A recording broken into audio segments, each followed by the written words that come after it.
The government is stepping up plans to combat waves of illegal immigration from across the Channel.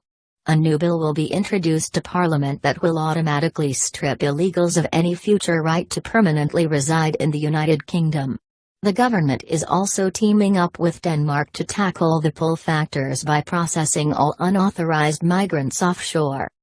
The effective policy instrument was mooted a year ago, but the Tories quickly stepped away from the plans, dismissing them as blue sky thinking. But in the intervening period, arrivals from northern France and Belgium aboard flimsy crafts at the hands of unscrupulous people traffickers have skyrocketed. This weekend saw 315 boat people arrive without permission, bringing the total for the year up to 5,676. In 2019, the figure was 1,850. The number coming over by the end of the year is expected to easily top 20,000.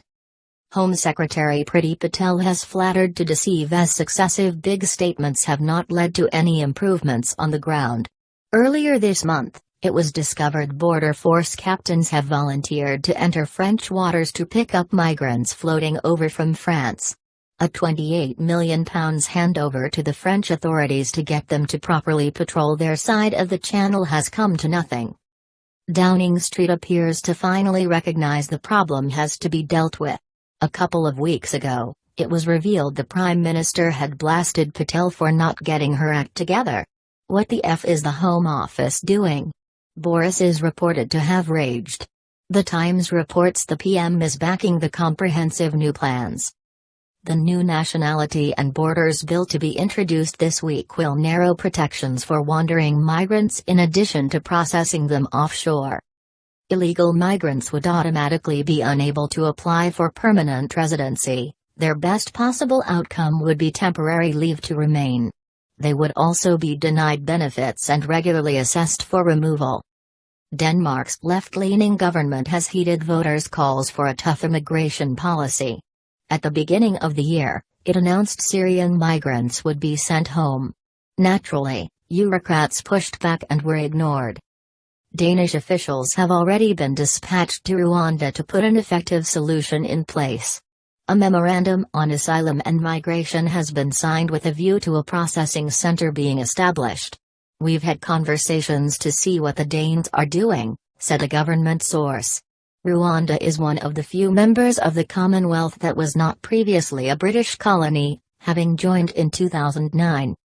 Australia's policy of rerouting all migrant vessels to Papua New Guinea is also being examined.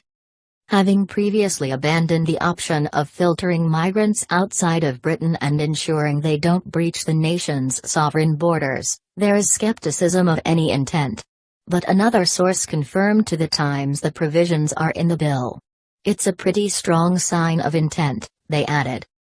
Another insider closely involved with the new legislation said, "The Prime Minister and Home Secretary are determined to look at anything that will make a difference on Channel crossings.